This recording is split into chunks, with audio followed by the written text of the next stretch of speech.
Cancer is a disease that has affected countless lives, bringing uncertainty and challenges for families everywhere. When faced with the need for treatment, we search for the best possible options that offer hope, healing, and the highest quality of care for the people we love the most. Joining me today is Dr. Jesus Esquivel. He is board certified in general surgery and specializes in oncologic surgery. Dr. Esquivel, welcome. Thank you so much for having me. To kick things off, can you share a little bit about your journey into the world of oncologic surgery and what inspired you to specialize in this field?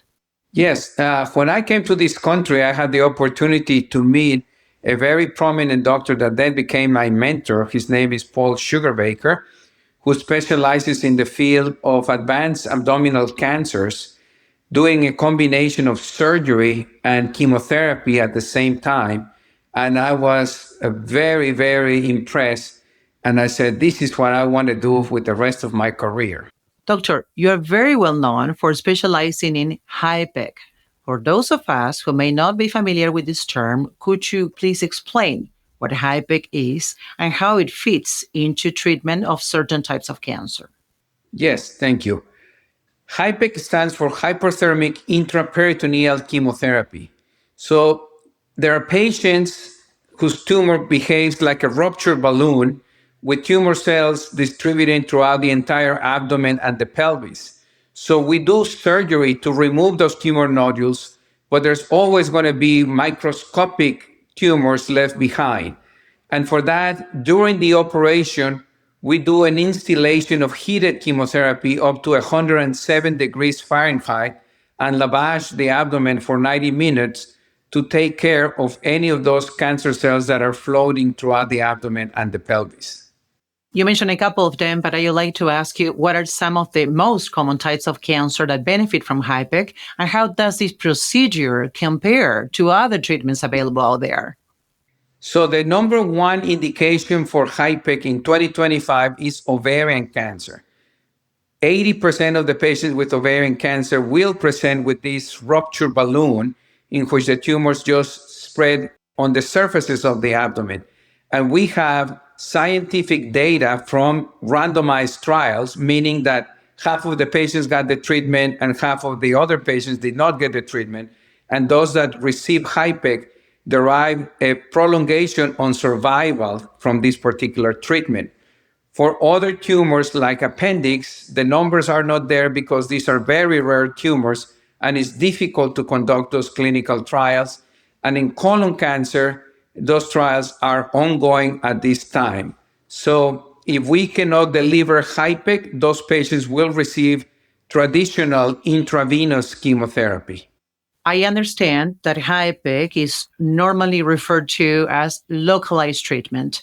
I'd like to ask you, what does that mean for the patients who undergo this type of procedure, and how does it target cancers differently than traditional systemic treatments?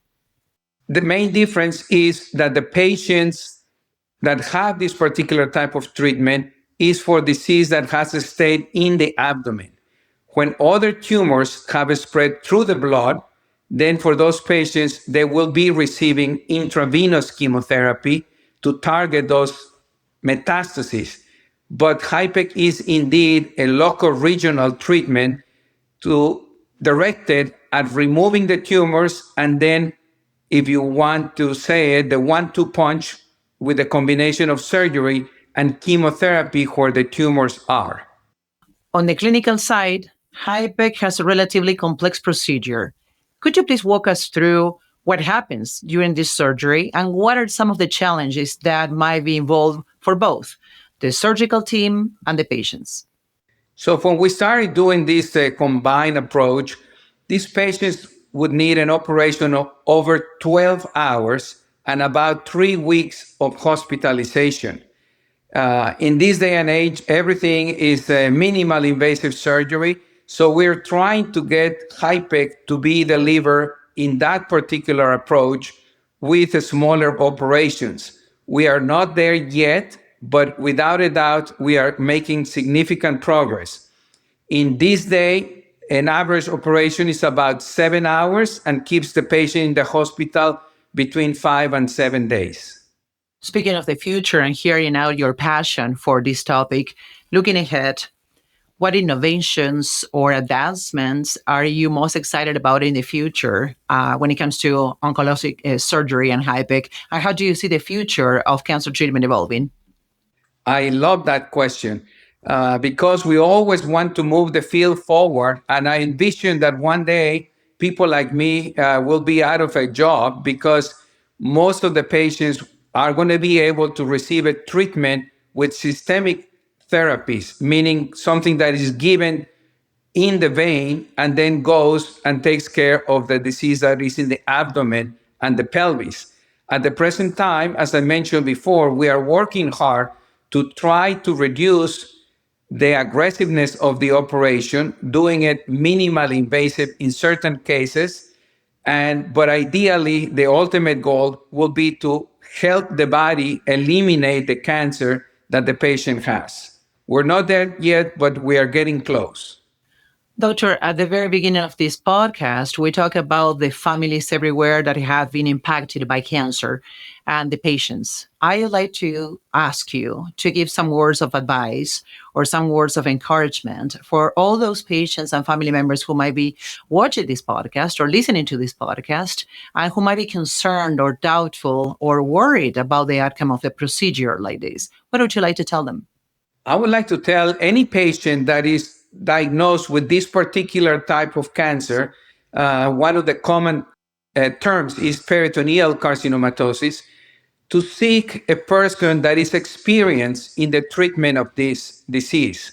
So for this reason, I highly recommend that any patient that has been told that what they need is HIPEC to get a second opinion from a person that has a track record performing this particular type of treatment. Doctor, thank you so much for joining me today and for sharing such insightful information and compassionate information as well. Thank you. Thank you for having me. Surgery can be life-changing, and so it's picking the right surgeon. Tell your doctor you want a BB surgeon. Thank you. See you next time.